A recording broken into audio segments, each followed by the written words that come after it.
What's up guys, Sanjyot Keer here. Welcome to YFL. घी में एकदम crisp की हुई ब्रेड, उसके बाद उसको चाशनी में कोट करके ऊपर से लच्छेदार मलाईदार रबड़ी, साथ में एक स्पेशल शाही मसाला। ये जो चीज़ है ना, आप एक बार खाओगे मज़े आ जाते हैं। Taste incredible, taste divine. और एक्चुअली ये वाली जो रेसिपी है मैंने कई सालों पहले शेयर की थी चैनल पर, जब मैं शॉर्ट फॉर्मेट वीडियोस बनाता था और बहुत सारे लोगों को ये बहुत अच्छी लगी। आज दिन तक आप बनाते रहते हो, मुझे मैसेजेस आते रहते हैं, बट बहुत लोगों ने नहीं देखी, इसलिए फिर से शेयर कर रहा हूँ। और इसे ना मेरे घर पे शाही टोस्ट कहा जाता है। काफ़ी लोग ये सिमिलर तरीके से जब बनाते हैं रेसिपी को शाही टुकड़ा कहते हैं, बट अगर आप लखनऊ जाओगे ना तो वहाँ का जो शाही टुकड़ा है वो अलग किस्म से बनता है। जब उसको खाओगे ना एकदम मुँह में घुल जाता है। और डबल का मीठा जो होता है वो भी ब्रेड से बनता है। वो जब आप हैदराबाद में खाओगे दावत में, वो थोड़े हलवे वाली कंसिस्टेंसी में बनाते हैं, ऊपर से दूध खोया नट्स डाल के, वो कम्प्लीटली अलग होता है। तो ये रेसिपी अलग है। मेरे घर पे इसको शाही टोस्ट कहते हैं, काफ़ी लोग इसको शाही टुकड़ा कहते हैं। नाम जो भी हो, रेसिपी माइंड ब्लोइंग बनती है। और ये वाली जो रेसिपी की एक्चुअल गेम है ना, जो मेरे घर की फेमस है, वो है एक शाही मसाला, जो सिंपल मसाले और बादाम को यूज़ करके बनाया जाता है और वो इस शाही टोस्ट को नेक्स्ट लेवल पे ले जाता है। तो ये रेसिपी आपके साथ आज शेयर कर रहा हूँ। और अगर आपने अभी तक चैनल को सब्सक्राइब नहीं किया है, YFL को सब्सक्राइब कर लो to watch more such incredibly delicious recipes which you can cook at your home. अब ये वाला स्पेशल वाला मेरे घर का शाही टोस्ट बनता कैसे है, चलो देख लेते हैं। तो सबसे पहले चाशनी बनानी है। उसके लिए एक बर्तन में 1 कप चीनी ले लो, उसमें 1 चुटकी इलायची का पाउडर, 1 चुटकी केसर और 1 कप पानी। जितनी चीनी ली थी उतना ही पानी आपने ऐड करना है और गैस को शुरू कर देना है। अब चीनी को बस आपने पिघला लेना है, जितना भी वक्त लगे चीनी को पिघलने में। गैस मीडियम हाई पे भी रख सकते हो। एक बार आपकी चीनी पिघल जाए, उसके बाद बस 1 मिनट के लिए आपको एक हल्के से उबाल पर चाशनी को लेके आना है। तो हल्का सा सिमर होने दीजिए 1 मिनट के लिए। बहुत ज़्यादा पकाना नहीं है, एकदम गाढ़ा नहीं करना है चाशनी को। चेक करने के लिए हल्की सी चीनी एक प्लेट में या कटोरी में ऐसे ले लो, फटाफट ठंडी हो जाती है। और अपनी उंगलियों के बीच में देखिए, ऐसे थोड़ी सी चिपचिपी होनी चाहिए, एकदम ऐसे तार नहीं बननी चाहिए। ये इंपॉर्टेंट है। हमको बस हल्का सा ब्रेड को कोट करना है। बहुत ज़्यादा चाशनी जो है ना, एकदम लिपट नहीं जानी चाहिए ब्रेड के ऊपर। चाशनी एकदम परफेक्ट बन चुकी है। स्टेज पर गैस को बंद कर दीजिए और यहाँ पर थोड़ा सा नींबू का रस ऐड कर दीजिए। इससे होता क्या है, चाशनी जमती नहीं है, क्रिस्टलाइज नहीं होती है चीनी। मिक्स कर लिया। मिक्स करने के बाद केयरफुली इसे दूसरे बोल में ट्रांसफ़र कर लीजिए, या इसी बर्तन में रखना चाहते हो तो इसी बर्तन में रहने दीजिए, साइड पर रख दीजिए। अब नेक्स्ट स्पेशल वाला मसाला, उसके लिए 4 मसाले हमको लेने हैं। 1 टेबलस्पून सौंफ, 3 से 4 हरी इलायची, 1 बड़ी इलायची और 3 से 4 साबुत काली मिर्च। साथ में 1/4 कप बादाम ले लेने हैं। सिंपल इंग्रेडिएंट्स हैं। अब एक स्पाइस ग्राइंडर में बादाम ऐड कर दीजिए, साथ ही में सौंफ, हरी इलायची और जो मोटी इलायची है ना, इसको तोड़ देना है आपको। तोड़कर छिलका निकाल लेना है, बीच में जो बीज होते हैं वो ऐड करनी है। साथ में 3 से 4 साबुत काली मिर्च, ये बहुत इंपॉर्टेंट है। ये सारे मसालों को और बादाम को साथ में आपको दरदरा पीस लेना है। बहुत ही एक खुशबूदार मसाला बनता है। और वो काली मिर्च है, मोटी इलायची, उसके वजह से ना हल्का हल्का एक गले में आपको लगेगा मसाला। ओवरऑल बहुत अमेजिंग, फ्लेवरफुल और खुशबूदार ही मसाला बनता है। ये आप देख सकते हो मैंने मसाले को किस तरीके से पीस लिया है। ऐसे ही टेक्सचर इस मसाले का होना चाहिए। और जैसे ये मिक्सी का ढक्कन खोलोगे ना, जो खुशबू आएगी इस मसाले से, माइंड ब्लोइंग खुशबू आती है। और ये मसाला एक गेम चेंजर है। ये जब आप ऐड करोगे ना रबड़ी के ऊपर और खाओगे, मज़ा आ जाएगा आपको, ये मेरी गारंटी है। माइंड ब्लोइंग ये मसाला बनता है। और ये जो स्पाइस ग्राइंडर है, ये स्पेशल जो जार है, ये क्योरा के ब्लेंड लैब के साथ आपको मिलता है। ट्रांसपेरेंट जार्स आपको मिलते हैं, लेकिन आपको जब भी मसाले वगैरह पीसने ना, तो ये बहुत अमेजिंग सी चीज़ है। इसमें आप इजीली पीस सकते हो। बाकी आपकी कोल्ड कॉफ़ी, शेक, ग्रेवी, चटनियाँ सब ट्रांसपेरेंट वेट ब्लेंडिंग जार्स में आप कर सकते हो। ये QoraHome.com से अगर आप अभी ऑर्डर करोगे, आपको साथ में ये क्योरा का बहुत ही अमेजिंग सा चॉपलैब लाइट एब्सोल्युटली फ्री मिल जाएगा। तो बेस्ट ब्लेंडर है, बेस्ट चॉपर है, बेस्ट प्राइस पे भी अवेलेबल है। डिस्क्रिप्शन बॉक्स में लिंक मेंशन कर दूंगा, you can order it from there right now. एक बार आपने मसाला बना लिया, चाशनी बना ली, नेक्स्ट स्टेप ये है लच्छेदार रबड़ी बनानी है। और वो भी ना बनाना घर पे एक्चुअली बहुत आसान है। मैं आपको एकदम सिंपल टेक्निक बताऊंगा जिससे एकदम बराबर लच्छे बनते हैं और माइंड ब्लोइंग रबड़ी बनती है। अब अगर आपके पास टाइम कम है और अगर आपको रबड़ी नहीं बनानी है, तो ये चाशनी मसाला दोनों चीज़ें बना लो और ब्रेड को घर पे फ्राई कर लो। एकदम हरी में हो, रबड़ी बाहर से ले आओ, लेकिन ये मसाला घर पे ज़रूर बनाना है। और ब्रेड को घी में ही फ्राई करना है, तेल में फ्राई नहीं करना है। वो सारी चीज़ें आपको आगे बताऊंगा। अब रबड़ी अगर घर पे बना रहे हो, बहुत आसान है, कैसे बनाते हैं चलो देख लेते हैं। तो रबड़ी बनाने के लिए एक आपने स्टेनलेस स्टील की कढ़ाई ले लेनी है, मोटे तले की ले लीजिए, बेहतर होगा। इसमें अब 1.5 लीटर फुल फैट दूध आपने ले लेना है। मैंने यहाँ भैंस का दूध लिया है। रबड़ी एकदम अच्छी मलाईदार बनती है, रिच बनती है। गैस को शुरू करने के बाद अभी आपको इस दूध को एक सिमर पे ले आना है, एक हल्के से उबाल पर ले आना है। बीच बीच में हल्का फुल्का आप स्टर कर सकते हैं कि दूध नीचे लगे नहीं।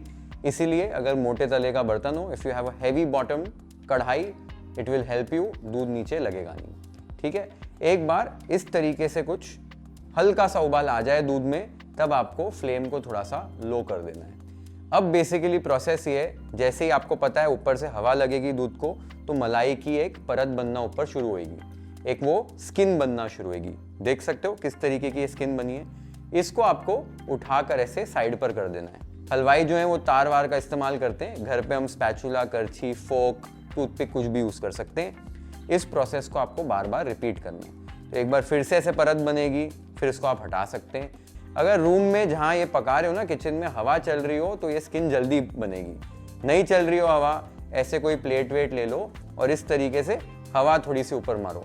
ठीक है, इमीडिएटली परत बनेगी। तो ये प्रोसेस आप फटाफट कंटिन्यू कर पाओगे और आपकी जो ये रबड़ी है फटाफट बनेगी। तो आपने प्रोसेस देखा कैसा है। एक बार आपने परत हटाई, ऐसे कोई ट्रेवे ले लो, प्लेट ले लो, ऐसे हवा दो। हवा जैसे ही दोगे परत बन जाएगी। परत बनने के बाद आपको ये परत को उठाना है और साइड पे ले लेना है। तो बेसिकली ये जो परत हम जो साइड पे कर रहे हैं, ये परत जो है ये लेयर्स बनेगी, इसी के वो लच्छे बनेंगे। तो लच्छेदार रबड़ी इस तरीके से बनाई जाती है। बड़ी क्वांटिटी में जब हलवाई कढ़ाई में ज़्यादा दूध लेते हैं तो परत जो है थोड़ी सी और मोटी बनती है, इसलिए वो तार से उठाकर साइड पर रख पाते हैं। हम बहुत थोड़ी सी क्वांटिटी यहाँ पर कर रहे हैं, तो परत उतनी मोटी नहीं बनेगी। इसके लिए आप करछी से भी करें, एकदम परफेक्ट आपकी रबड़ी जो है बनेगी। लगभग 20 to 25 मिनट्स लगेंगे। ये प्रोसेस हमको कंटिन्यू करना है। एक बार ये प्रोसेस आप कंप्लीट कर लो, ये कैसे दिखेगी, किस स्टेज पर आपको रुकना है, वो मैं आपको बता दूंगा। तो बस 20-25 मिनट तक यही प्रोसेस को आपको कंटिन्यू करना है। फ्लेम आपकी मीडियम लो पर रहेगी, या लो पर भी रख सकते हो अगर आपकी गैस तेज़ है तो। और ये प्रोसेस को कंटिन्यू करते रहिए। बेसिकली हमको दूध को रिड्यूस करना है जब तक कि ये 1/3 क्वांटिटी हो जाए दूध की। तो दूध गाढ़ा हो जाएगा और साथ में ये जो ऊपर हम लेयर्स को साइड पे कलेक्ट कर रहे हैं, इससे वो लच्छे बन जाएंगे। तो हमारी एकदम परफेक्ट रबड़ी बन जाएगी। 20 to 25 मिनट्स लगते हैं लगभग ये पूरे प्रोसेस को करने के लिए। अब लगभग अराउंड 20 मिनट्स हो चुके हैं। आप देख सकते हो कि दूध कितना नीचे रिड्यूस हो चुका है और साइड पे लेयर्स जो हैं कितने बढ़ चुके हैं हमने जो कलेक्ट किए हैं। ऐसे ही कुछ आपकी रबड़ी इस स्टेज पर दिखनी चाहिए। ये परफेक्ट है एकदम। इस स्टेज पर हमें इसमें चीनी ऐड करनी है। तो 3 टेबलस्पून या 50 ग्राम चीनी इसमें ऐड कर दीजिए। बहुत ज़्यादा मीठा नहीं बनाता हूँ मैं रबड़ी को, एकदम एप्टली स्वीट होती है। मुझे रबड़ी वैसे ही पसंद आती है। तो 50 ग्राम इनफ हो जाती है 1.5 लीटर दूध के लिए। चीनी को आपने बीचों बीच ऐसे स्टर कर लेना है। चीनी फटाफट मेल्ट हो जाएगी कि दूध काफ़ी गर्म है। एक बार आपने चीनी को मिला लिया है दूध के साथ, इस स्टेज पर हमको जो लेयर्स हमने साइड में कलेक्ट करके रखे थे उनको फिर से दूध के अंदर मिला देना है। तो एक स्पैचुला या करछी का इस्तेमाल कीजिए, आप नाइफ का भी इस्तेमाल कर सकते हो या फोर्क का भी इस्तेमाल कर सकते हो। कुछ भी यूज़ करके बस लच्छे जो हैं आपने जो लेयर्स हैं ये दूध में फिर से मिला देने। यहाँ पर बहुत ज़्यादा दूध को चलाना नहीं है, नहीं तो वो जो लच्छे हैं ना वो घुलना शुरू हो जाएंगे फिर से दूध में, क्योंकि दूध गर्म है। इस स्टेज पर हमने जो स्पेशल वाला मसाला बनाया था उसमें से 2 टेबलस्पून मसाला यहाँ पर ऐड कर देना है और हल्के हाथों से मिला लेना है और 2 से 3 मिनट के लिए यहाँ पर पका लेना है, ताकि मसालों का जो फ्लेवर है वो भी रबड़ी में आ जाए और चीनी जो हमने ऐड की थी वो भी फर्दर कुक हो जाए। ये आप देख सकते हो किस तरीके की कंसिस्टेंसी यहाँ पर लग रही है। ब्यूटीफुल रबड़ी ये बनती है। आपको लग रहा होगा कि ये बहुत पतली है स्टेज पर, लेकिन इसको जब ठंडा करोगे ना, दूध काफ़ी गाढ़ा हो गया है, वो जो लच्छे हैं ये जब सेटल होंगे अपने आप रबड़ी गाढ़ी हो जाएगी। तो इसको और ज़्यादा यहाँ पर कुक नहीं करना है। इस स्टेज पर गैस को आपने बंद कर देना है और इस रबड़ी को एक बोल में ट्रांसफ़र कर देना है, ताकि आप इसको रूम टेम्परेचर पर आने तक ठंडा कर पाएँ और फिर फ्रिज में इसको हम बाद में चिल्ड कर लेंगे। जब तक कि रबड़ी ठंडी हो रही है, ब्रेड की तैयारी कर लेते हैं। यहाँ पर मैंने 4 स्लाइस ब्रेड ले लिए। आप ब्रेड अपने रिक्वायरमेंट के हिसाब से ले सकते हैं। ब्रेड की पहले हमने साइड्स जो हैं वो कट कर लेनी है, साइड्स नहीं ऐड करनी है। जब ब्रेड को हम फ्राई करेंगे तो साइड्स को काट कर आप निकाल दीजिए। एक बार साइड्स कट करके निकाल दी, ब्रेड को मैं ऐसे क्वार्टर्स में कट कर रहा हूँ। छोटे छोटे ट्रायंगल्स होते हैं ना, खाने में मज़ा आता है, एक एक बाइट में आप आराम से खा सकते हो और प्लेटिंग भी जो है ना वो बहुत ब्यूटीफुल लगती है। तो इस तरीके से आप सारी ब्रेड जितनी आप फ्राई करना चाहते हो कट कर लीजिए। ब्रेड को काटने के बाद एक फ्राई पैन में आपने घी ऐड कर देना है। ब्रेड को घी में ही फ्राई कीजिए, तो ही ये आपको खाने में मज़ा आएगा। जो फ्लेवर है ना घी का वो बहुत अच्छा लगेगा, तेल में मत फ्राई कीजिए। घी ऐड करने के बाद आप ब्रेड को ऐड कर दीजिए और एकदम लो फ्लेम पर ब्रेड को आपने फ्राई करना है, नहीं तो क्या है क्रिस्पी नहीं होएगी ब्रेड, और ब्रेड जो है ना वो बाहर से खाली ब्राउन हो जाएगी, अंदर से एकदम वो कच्ची रह जाएगी। अच्छे से लो फ्लेम पर फ्राई कर लीजिए।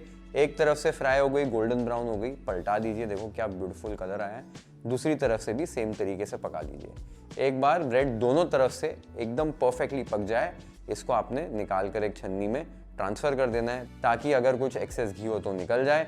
सेम तरीके से सारी ब्रेड आपने फ्राई कर लेनी है।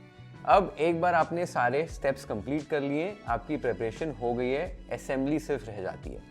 चाशनी बना ली, मसाला बना लिया, रबड़ी बना ली, ब्रेड फ्राई कर ली। रबड़ी जो है एक बार रूम टेम्परेचर पे आ जाए, इसके ऊपर क्लिंग रैप लगा के इसको फ्रिज में आपने अच्छे से ठंडा कर लेना है, तो मज़ा आता है इसको खाने में। रूम टेम्परेचर पे भी बना सकते हो, बट चिल्ड कर लोगे ना तो ज़्यादा मज़ा आएगा। अब एक बार आपने ये सारी चीज़ें कर ली हैं, रबड़ी को आपने ठंडा कर लिया है, फिर इसको प्लेट करना है। प्लेट कैसे करना है, इसको असेंबल कैसे करना है वो देख लेते हैं। Let's plate this waffle style.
Guys what an incredibly delicious recipe this is. बहुत ही अमेजिंग लगती है।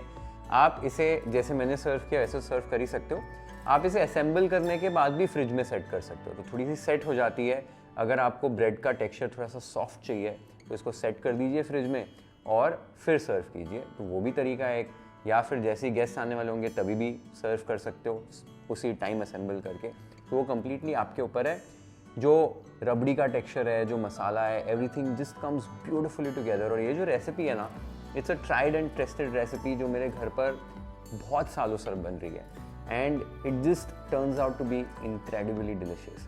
तो अगर आपने अभी तक ये रेसिपी अपने घर पर कभी ट्राई नहीं किया तो ज़रूर ट्राई कीजिए। I am sure you will absolutely love it. जब भी ट्राई करोगे अच्छी लगेगी तो कमेंट्स में आकर ज़रूर बताना आपको कैसी लगी। Share this video with friends and family, hit the like button if you've liked this recipe. Follow and subscribe to YFL if you haven't yet. Have an amazing time with this beautiful recipe at your home. Cheers. See you in the next one.